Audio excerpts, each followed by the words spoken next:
We've talked about 4 different pillars so far. We talked about earning, saving, spending, investing. Another important part is borrowing. Borrowing is borrowing for car loans, home loans, credit card loan, you name it. We all borrow for different reasons. I think it's important to understand that borrowing is a tool towards wealth creation and towards financial freedom. How? I'll give you one quick example. Let's say it's you are part of a double income household, 2-income household, and you are able to save a lot of money, and you have one house, for instance. Let's say your debt to income ratio, which is how much debt you have total, which is the mortgage payment, car payment, minimum credit card payment, and few of the other things like a telephone bill or something, divided by your total household income.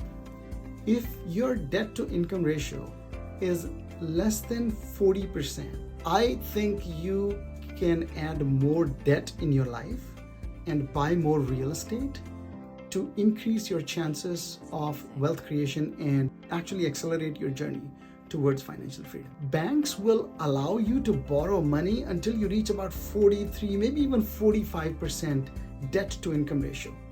And I personally think that until you reach that, you should continue to buy property. Real estate is good investment when you buy it with leverage, with debt. And until you reach 45% debt, keep buying. It's a good thing and it will help you. I have done that.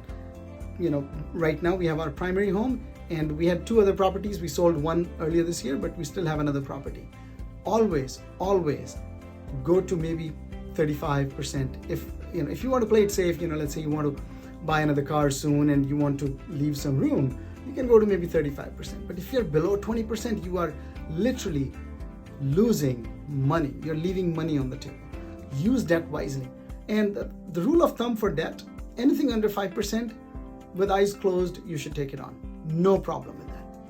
5 to 10%, if that debt is used for good purpose, for either building your skills like college or something, advanced degrees or something, or to buy assets, especially appreciating assets like a house or a commercial property, go for it. 5 to 10%, good.